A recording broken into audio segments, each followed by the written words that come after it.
Nosso tema de hoje,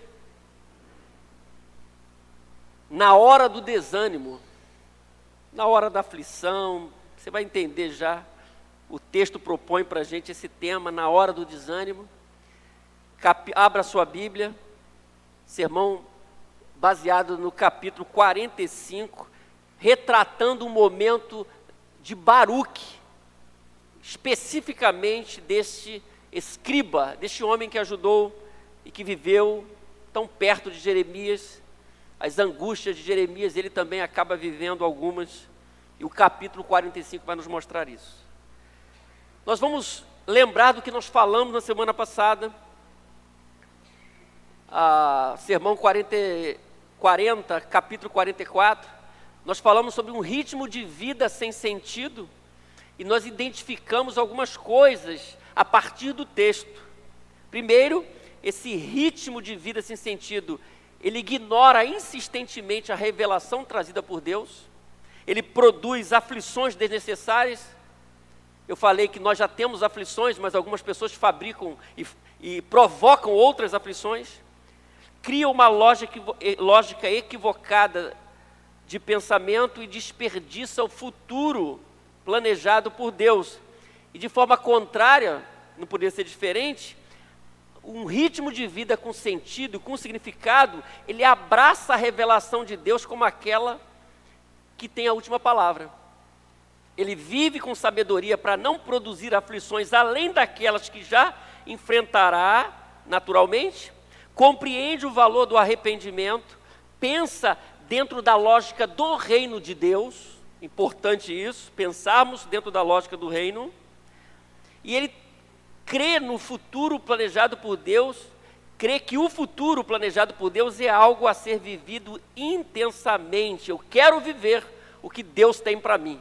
Foi isso que nós falamos na semana passada. Hoje, capítulo 45, está retratando um momento do capítulo 36, olha só como que é o livro de Jeremias. O capítulo 45, pode pegar ele e colocar dentro do capítulo 36, que está dentro desse contexto do reinado de Jeoaquim.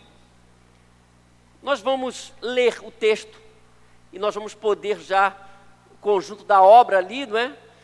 Identificando o momento do rei e o texto bíblico que nós vamos ler, você vai acompanhar aí. Amém? No 4º ano do reinado de Jeoaquim, filho de Josias, rei de Judá, depois que Baruque, filho de Nerias, escreveu num rolo as palavras ditadas por Jeremias, este lhe disse: assim diz o Senhor, o Deus de Israel, a você, Baruque. Você disse. Então, a palavra de Deus é uma resposta ao que ele tinha falado. Ai de mim, o Senhor acrescentou tristeza ao meu sofrimento. Estou exausto de tanto gemer e não encontro descanso. Mas o Senhor manda-me dizer-lhe. Então Jeremias fala com ele. Deus está falando através de Jeremias para Baruque. Assim diz o Senhor: destruirei o que edifiquei e arrancarei o que plantei em toda essa terra. E então, você deveria buscar coisas especiais para você? Não as busque. Prostrarei desgraça sobre toda a humanidade, diz o Senhor, mas eu deixarei escapar com vida onde quer que você vá. Por isso o nosso tema é este, na hora do desânimo.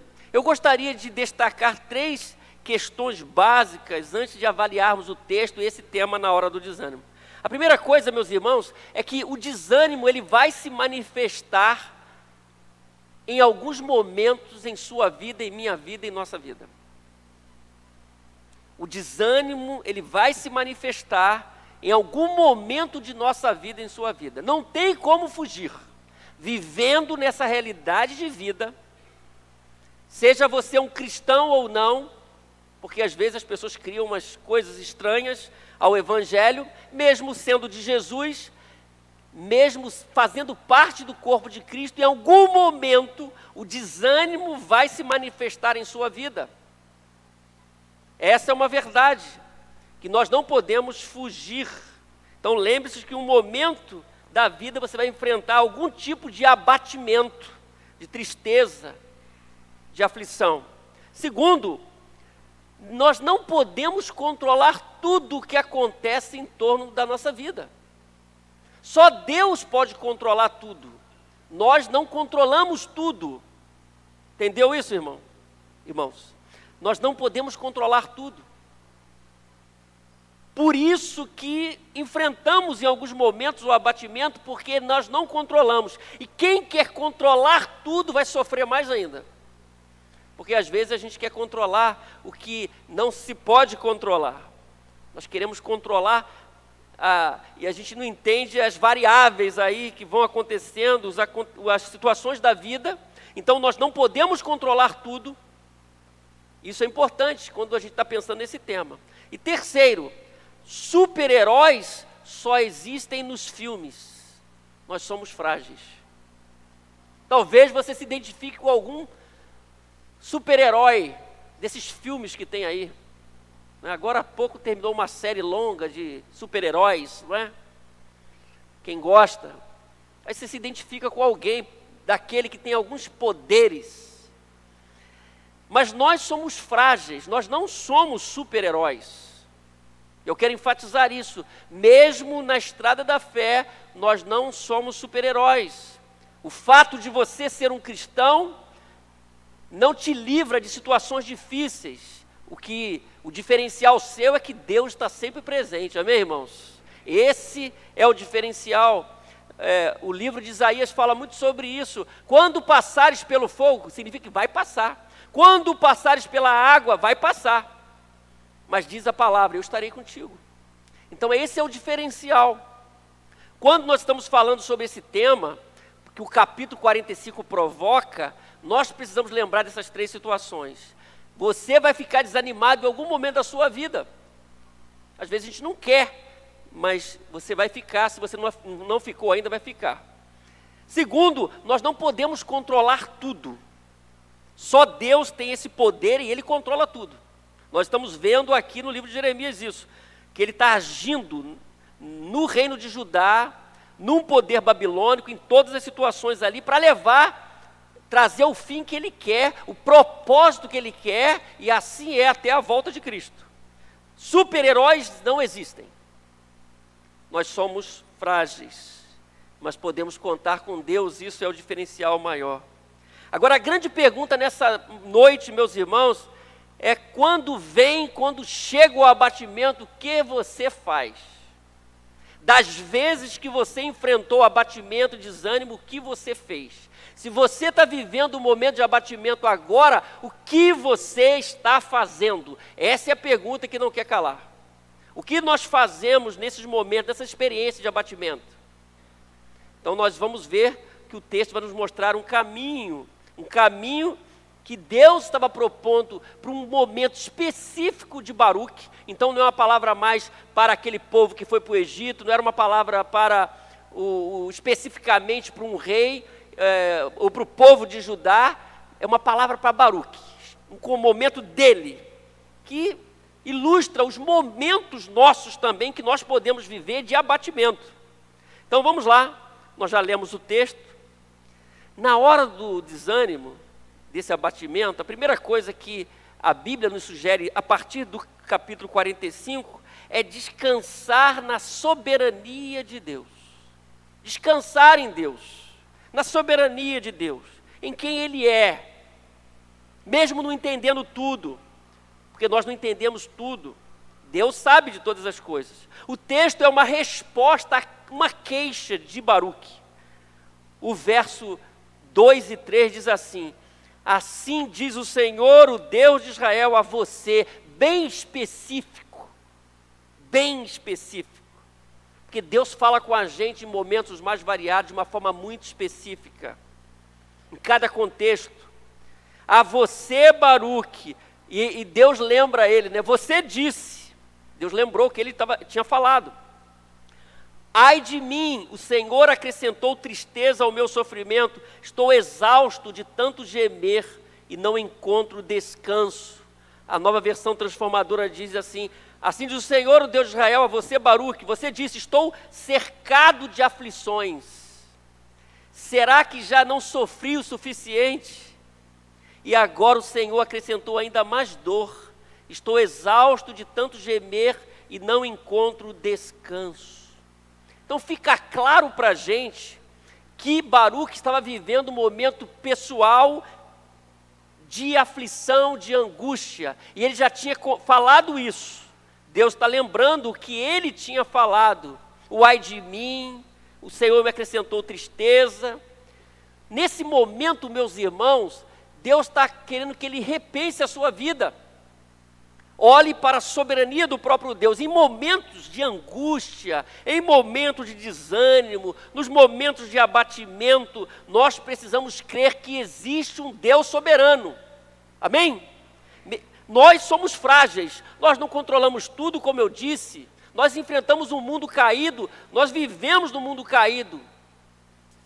Mas nós temos e podemos recorrer a um Deus poderoso, soberano e sabe o que faz. Naquele momento das palavras de Baruque, ele não estava entendendo tudo, porque ele tinha aspirações, tinha os seus desejos, trabalhava bem perto de Jeremias, foi um homem especial. Aquelas angústias todas que nós vimos na vida do profeta Jeremias, agora elas recaem sobre aquele escriba, vivendo perto do profeta, e ele tem as suas angústias, as suas próprias angústias. Hoje, nós precisamos resgatar, não só no momento de abatimento, mas em toda a nossa jornada, esse tema da soberania de Deus. O livro de Jeremias resgata muito em todo o livro o tema da soberania de Deus. O que Deus está fazendo, quais são os planos dele, o seu poder é revelado, mas nos dias de hoje, parece que o tema soberania de Deus está sendo enfraquecido.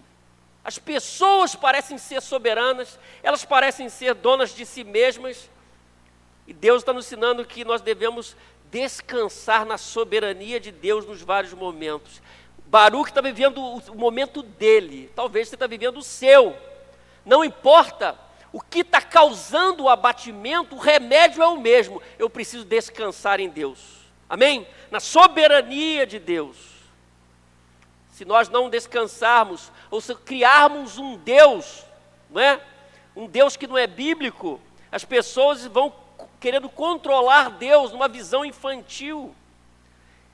E construindo um Deus que não é o Deus da Bíblia. É um Deus de estimação. Eu escrevi aqui. É um Deus que eu faço o que eu quero. Parece que eu posso manipular esse Deus. Muitas pessoas estão tentando manipular Deus. Na verdade, elas não estão sendo ingênuas, porque Deus não pode ser manipulado, Ele é soberano. Então, diante desse Deus soberano, eu descanso. Quando sinto fraqueza, quando estou abatido, eu posso me lançar diante dEle, porque Ele tem o controle de tudo. Eu não posso manipular esse Deus. Nós não podemos manipular esse Deus. Então, na hora do desânimo, eu preciso descansar na soberania do Deus eterno. Por isso que o verso 4 nos diz assim. O verso 4 diz, mas o Senhor mandou-me dizer-lhe, assim diz o Senhor, destruirei o que edifiquei, arrancarei o que plantei em toda a terra. O choque de Baruque é porque muitas coisas estavam acontecendo, estavam mexendo com a sua vida, mas dentro do plano maior de Deus ele faria, ele mudaria. Então essa expressão do 4 mostra quem tem a última palavra e quem manda. E quem é soberano, destruirei o que edifiquei, arrancarei o que plantei em toda a terra. Eu vou cumprir o meu propósito, Baruque. Eu vou cumprir o meu propósito. Por isso, meus irmãos, nós estamos diante de um Deus soberano, por isso estamos adorando esse Deus. Por isso estamos apaixonados por esse Deus, honramos esse Deus, porque Ele é soberano, Ele cuida da gente, e mesmo em momentos que a gente não domina tudo, nós podemos descansar. Há uma expressão profética no livro de Abacuque, que nós conhecemos tanto. Eu tenho procurado fazer as conexões bíblicas para a gente entender o que se passa nesse momento, e chegou a hora agora. Nós temos ali um quadro interessante do rolo dos 12. Na tradição hebraica, aqueles profetas finais são 12 profetas pequenos, do conteúdo menor, chama o rolo dos 12. E Abacuque, ele viveu esse momento de crise de Judá. Você está vendo ali em destaque que ele profetizou no Reino do Sul. Tem o do Reino do Norte, tem o pós-cativeiro, Ageu, Zacarias e Malaquias. Nós podíamos lembrar Daniel no cativeiro, Ezequiel no cativeiro, Daniel no palácio, Ezequiel no campo, Isaías, que profetiza antes de Jeremias, e o próprio livro de Lamentações, retratando todo esse momento de crise. Mas Abacuque fala uma coisa que tem a ver com o que nós estamos falando aqui. Deus falou com Abacuque o que ele ia fazer com Judá. E Abacuque, se você já leu esse livro, ele fica em crise, Abacuque. Porque Deus fala para ele que ia mandar a Babilônia tratar com Judá. E ele começa a realizar várias indagações com Deus. Mas no final do capítulo 3, do texto que a gente conhece tanto, sem entender muitas vezes o contexto, nós ouvimos a palavra assim, a partir do verso 16. Ouvi isso, e o meu íntimo estremeceu. Abacuque. Meus lábios tremeram. Olha só o quadro que é descrito aqui. Lábio tremendo. Meus lábios tremeram. Os meus ossos desfaleceram. Minhas pernas vacilam. Tranquilo esperarei o dia da desgraça, que virá sobre o povo que nos ataca. Mesmo não florescendo a figueira e não havendo uva nas videiras, mesmo falhando a safra de azeitonas e não havendo produção de alimento nas lavouras, nem ovelhas no curral, nem bois nos estábulos, ainda assim eu exultarei no Senhor e me alegrarei no Deus da minha salvação. O Senhor, o soberano, é a minha força. Ele faz os meus pés como do cervo, faz-me andar em lugares altos. Olhe só que declaração. Por quê? Porque se rendido ao plano de Deus, que no começo do livro ele está questionando, sem entender tudo, ele termina o livro exaltando a Deus e descansando na soberania divina. Ele estava dizendo assim: eu não estou entendendo, eu não entendo tudo, mas eu sei que o Senhor é poderoso e o Senhor é a minha força. O Senhor, o soberano, é a minha força e faz os meus pés como do cervo, como da corça. Isso é descansar na soberania do Pai. Se você está vivendo o seu momento de abatimento, tomara que não, mas se você estiver vivendo ou enfrentar ainda no futuro, descansar na soberania de Deus é o melhor remédio nesta hora de desânimo e de abatimento. É o que Deus estava falando com Baruque de uma forma bem especial. Segundo, na hora do abatimento, você precisa também reavaliar o que você elegeu como prioridade na sua vida, em sua vida. O que você colocou como prioridade? Isso para mim, eu não abro mão, porque Deus falou no verso 5 com ele. E então? Olha que bacana aqui a conversa. Você não deveria buscar coisas especiais para você? Não as busque. Você procura grandes coisas para si mesmo? Não faça isso. Nós vamos entender esse quadro. Baruque era um escriba. Baruque era de uma família especial. Baruque tinha os seus sonhos em Judá. Na verdade, ele queria e sonhava com muitas coisas na sua própria cidade, em Jerusalém. Ele tinha os seus sonhos, e os seus sonhos são identificados por Deus, as coisas que ele queria viver. Por isso que o que nós elegemos como prioridade tem que estar em relação com o plano maior de Deus, entender isso para caminhar junto. Deus estava falando com ele: você está focado em algumas coisas aqui, e agora você está percebendo que elas não vão acontecer, porque eu vou agir aqui nesse lugar. Você tinha vários planos aqui, com as capacitações, as suas capacitações, com a sua influência, sua família, certamente uma família considerada, ele é citado, a sua família, sempre nesse contexto, quando se fala família, é pai de quem é uma pessoa importante, ele era uma pessoa importante. Agora, no momento do desânimo, ele precisava reavaliar então aquilo que ele estava elegendo como prioridade, o que era o sonho dele, tinha que reavaliar. E nesses momentos de abatimento, Deus quer mexer com a vida da gente, de repente colocar novos desafios, mudar algumas coisas que de repente a gente planejou. Porque se Ele é soberano, Ele faz o que Ele quer, em minha vida e em sua vida. Amém, irmãos? O John Mackay, comentando esse texto, ele disse: a implicação é que a aflição de Baruque não era somente por causa da calamidade prestes a cair sobre a nação, mas também pelo que isso significaria para as suas ambições. Ele pertencia a uma família de boa situação social, tinha sido treinado como escriba e podia estar almejando uma boa carreira no serviço público. Então ele tinha o seu pensamento e agora estava vivendo aquela crise. O que significa isso? Tudo que ele tinha projetado na vida dele não aconteceria da forma que ele pensou que iria acontecer, que iria acontecer. Deus estava falando com ele: mudei tudo. Ele tinha que reavaliar agora, sobretudo em cima daquilo que Deus queria fazer na nação, na vida dele, na vida de Jeremias. Por isso era importante uma reavaliação daquilo que ele colocou como meta de vida. Às vezes Deus permite. A gente ensina aqui na igreja que provação é diferente de tentação. Provação vem para melhorar a gente. Tentação vem para derrubar a gente. A provação as provações são permitidas por Deus para melhorar o nosso caráter, trabalhar a vida da gente. Tentação não, vem para nos derrubar. E no momento de tribulação, que você pode ficar até desanimado, talvez seja um momento que Deus está mexendo com a sua vida, dando um novo norte para você, tirando você de um pensamento, de um sonho que de repente não é aquilo que Ele quer nesse momento. E Deus vai mudar. É isso que Deus estava falando com ele também. Ele tinha os seus sonhos, mas Deus falou: vou fazer uma coisa, que eu vou mexer com essas suas pretensões, e eu não vou mudar o meu plano maior. Eu vou estabelecer, eu vou te abençoar. Ele vai te falar isso, mas eu quero que você entenda isso. Não procure grandes coisas aí, não faça isso, porque eu vou mudar. Eu tenho um outro plano. Então era um momento, como deve ser o nosso nesses momentos, de reavaliar o que a gente está sonhando, para alinhar com o sonho maior de Deus.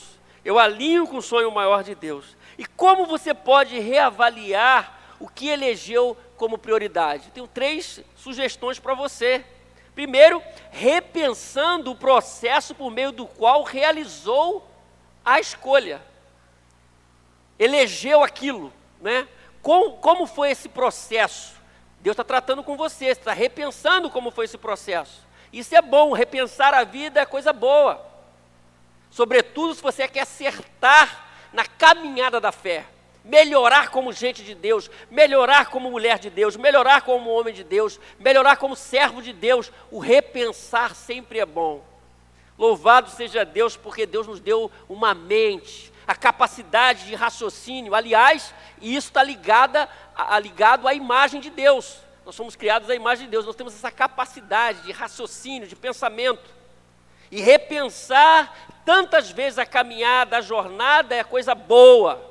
Use a sua mente, a sua capacidade de pensar, de raciocinar para a glória de Deus. E Deus vai te abençoar. Então, se você quer reavaliar, comece repensando a sua vida. Segundo, suspeitando de suas intenções. Porque às vezes a gente tem intenções, Deus tem um plano diferente para a gente. Como nós somos frágeis e como nós temos uma vida debilitada diante de Deus, pensando o nosso lugar e o lugar de Deus, nós devemos ter muito cuidado nas decisões. Suspeitar de nossas intenções, isso significa confrontar o nosso próprio coração, porque enganoso é o coração do homem. Confrontar o próprio coração: por que eu quero isso? Nós precisamos fazer isso, se a gente quer repensar aquilo que elegeu como prioridade. Vamos suspeitar, porque de repente não é aquilo no plano maior de Deus para a minha vida e para a sua vida. E por último, você pode fazer isso dando atenção à voz de Deus. Vai ser o fechamento, dar atenção à voz de Deus. O que Deus está falando comigo nisso tudo? Dentro desse quadro que eu estou, o que Deus está falando comigo? Ele quer falar comigo. Baruque estava vivendo uma crise, Deus estava falando com ele pessoalmente, como Ele está falando com você hoje. Amém, irmãos? Há momentos difíceis e são momentos de quebrantamento que a gente precisa ouvir a voz de Deus. O C.S. Lewis, aliás, disse que o sofrimento é o megafone de Deus. O sofrimento é o megafone de Deus. Se considerarmos a ligação entre sofrimento e desânimo, devemos estar atentos ao que Deus deseja nos comunicar nestes momentos difíceis, nesses momentos de abatimento, nesses momentos de tristeza. Baruque estava vivendo o seu momento e Deus estava falando com ele: eu sou soberano, vou fazer o que eu quero. Reavalia aí, porque você sonhou muita coisa, mas eu vou fazer coisas diferentes em sua vida. Isso é o repensar daquilo que eu coloquei como prioridade em minha vida, os meus sonhos. Tem que alinhar com o que Deus está fazendo. Por isso, reavaliar o que você elegeu como prioridade é também um antídoto na hora do desânimo. Um antídoto na hora do desânimo. Terceiro, na hora do desânimo, você precisa reorganizar a sua vida na esperança trazida por Deus. Eu já pensei, agora eu vou reorganizar a minha vida. Olha só o que está acontecendo aqui.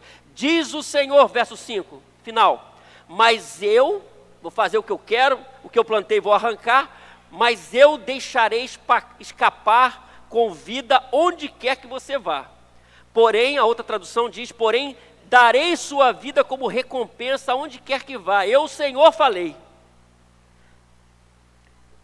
Baruque precisava descansar na soberania de Deus, avaliar ali, não é?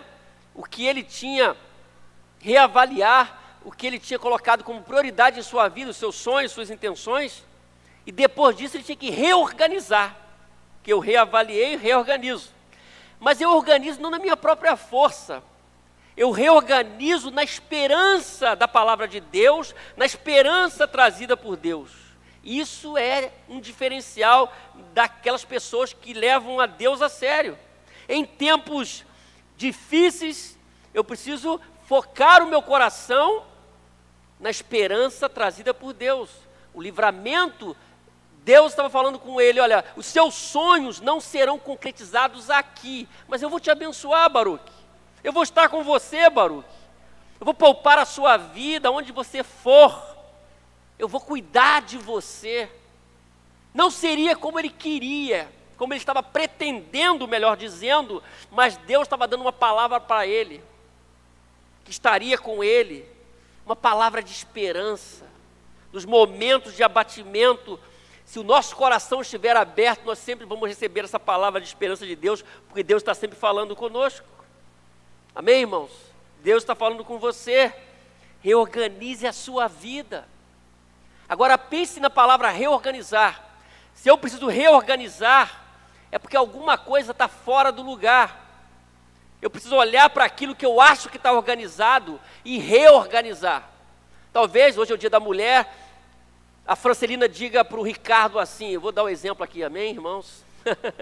Ó, Ricardo, arrume isso aqui, que eu vou ali, estou fazendo outra coisa, dá uma ajeitada aí, em alguma situação na casa deles, não é? As mulheres às vezes pedem um apoio do marido, né? E de repente o Ricardo vai lá e faz tudo, ele fala assim: ó, tá tudo legal aqui, tá show de bola. A Francelina vai ver, aí a Francelina chega e fala assim: olha, você organizou e você pensou que estava organizado, mas tem algumas coisas que eu vou mexer. Ela começa a reorganizar. Amém, irmãos? Deus está falando no seu coração? E a mulher fala assim: ah, obrigado, marido. Aí vai mexendo, né? Obrigado, mas vou mexer aqui, obrigado. Vai mexendo de novo. Mais ou menos isso. O que acontece é que às vezes a gente precisa olhar aquilo que a gente achou que organizou, e dentro da visão de Deus, e mexer, porque Ele vai falar: olha, tem que mexer aqui. É reorganizar. Agora na vida, não estou falando num quarto, eu não estou falando num setor da tua casa, eu estou falando na vida. Eu reorganizo a vida na esperança que Deus trouxe, na palavra de Deus. Baruque precisava reorganizar a sua vida, porque ele tinha sonhos em Jerusalém, e aqueles sonhos não se concretizariam mais, e agora ele tinha que dar outra dinâmica, em cima da palavra de Deus, olhar para frente na palavra de Deus. Deixarei escapar com vida onde quer que você vá, eu vou estar com você. Não vai acontecer o que você pensou aqui, mas eu vou estar com você na dinâmica da sua vida. E ele precisava reorganizar a sua vida na esperança. E aqui a gente aprende 3 lições. A primeira é que a pessoa que não reorganiza sua vida na esperança trazida por Deus, ela é consumida pelo abatimento. Porque tem gente que gosta de ser consumido pelo abatimento, ela curte o abatimento, não é? Aquela coisa gostosa, que não é saudável, não é? Eu não posso curtir o abatimento, ele é real, ele vem, ele acontece, eu olho para a soberania de Deus, eu repenso a caminhada e reorganizo a minha vida. Então, se eu não faço, eu vou ser consumido pelo abatimento, pelo desânimo. Se o abatimento é uma coisa que eu não posso evitar, mas eu posso assumir uma postura em cima do que Deus está falando comigo. Segundo, a pessoa que não reorganiza a sua vida na esperança trazida por Deus, permanece com seu coração amargurado ou cheio de amargura, como está aí, não entendendo as coisas, temando com Deus, ou temando com alguém, aí é o aborrecimento, o abatimento somado a outras coisas, e a coisa piora e a amargura vem. Porque eu não estou caminhando certo, não estou reorganizando a minha vida, usando o momento para reorganizar a vida. O que você tem feito na hora do abatimento? A terceira lição é que a pessoa que não reorganiza a sua vida nessa esperança de Deus, perde possibilidades celestiais. Olha só, perder possibilidades celestiais. O que eu quero dizer com perder possibilidades celestiais? É coisas que Deus quer fazer em minha vida, coisas que Deus quer fazer em sua vida. Se você é membro de Deus, dessa igreja, e servo de Deus, serva de Deus, Deus quer fazer coisas em sua vida.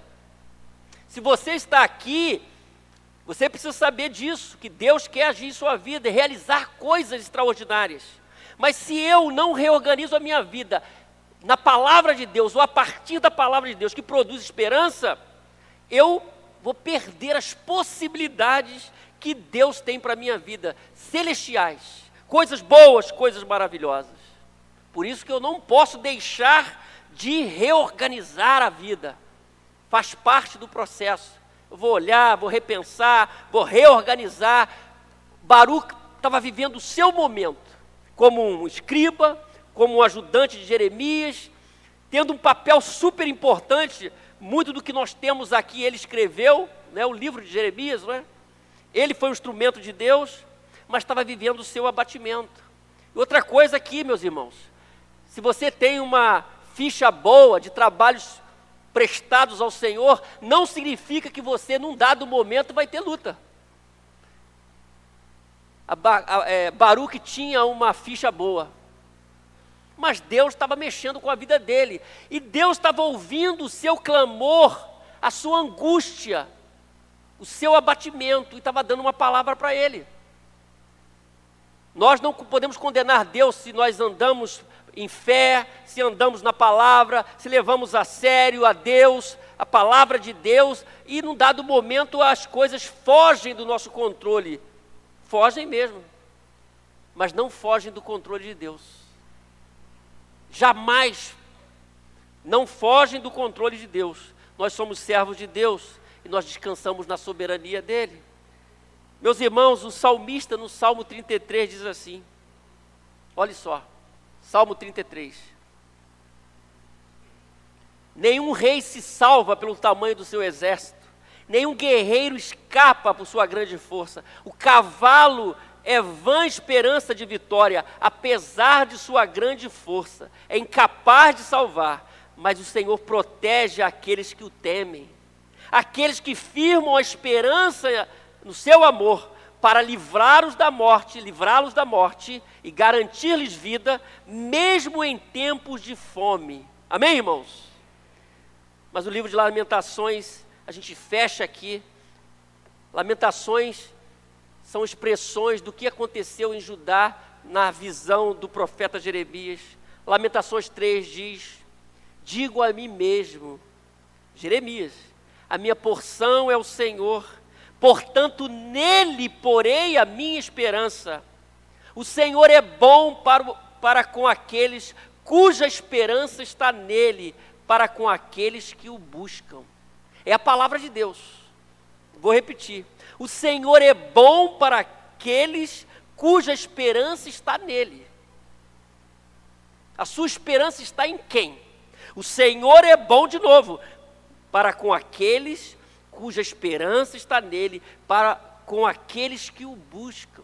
Por isso que vale a pena reorganizar a vida na esperança que Deus está trazendo. Baruque precisava disso. Reorganizar a vida na esperança trazida por Deus é um antídoto também na hora do desânimo. Como descansar na soberania, como repensar a vida.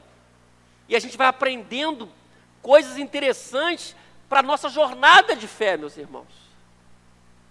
Vivendo ou não no desânimo. Se não enfrentou, vai enfrentar. Se você enfrentou, tem grande chance de enfrentar outros momentos. Nós precisamos olhar para esse exemplo desse homem no momento pessoal dele de abatimento. Aquele era o momento de aflição, ao ponto de dizer, ai de mim. Nós aprendemos então que nesta hora do desânimo, é preciso descansar na soberania de Deus. Eu não sei tudo, mas Deus sabe. Ele sabe de tudo, então eu posso descansar nele. Ele sabe, e Ele sabe o que está fazendo. Segundo, reavaliar o que nós elegemos como prioridade, o que nós colocamos em nossa vida como prioridade. Vamos reavaliar isso aí. Vamos ver se essa prioridade está afinada ou alinhada com o propósito de Deus. Se não tiver, eu tenho que repensar, porque Baruque tinha os seus sonhos em Jerusalém. Eles não aconteceriam. Ele tinha que repensar agora. Porque Deus era soberano, então se Ele é soberano, o nosso Deus não é um Deus de estimação. Vem para cá, Deus, vem para cá, Deus, como muita gente quer fazer. Se Ele é soberano mesmo, eu preciso repensar e reavaliar. Se eu descansei nele, eu vou reavaliar aquilo que eu coloquei como prioridade. De repente, aquilo que eu coloquei como prioridade não é a prioridade de Deus para a minha vida, para aquele momento. E por fim, a partir de tudo isso, como consequência, como desdobramento, eu reorganizo a minha vida em cima daquilo que Deus está falando, na palavra de esperança que Ele me trouxe, e aí eu vou caminhar. É isso que a gente aprende aqui no capítulo 45. Que Deus nos abençoe, que você seja visitado por Deus em todos os momentos da sua vida, mas se você está vivendo esse momento de abatimento, ouça o que Deus nos falou aqui nessa noite. Amém? Que Deus nos abençoe.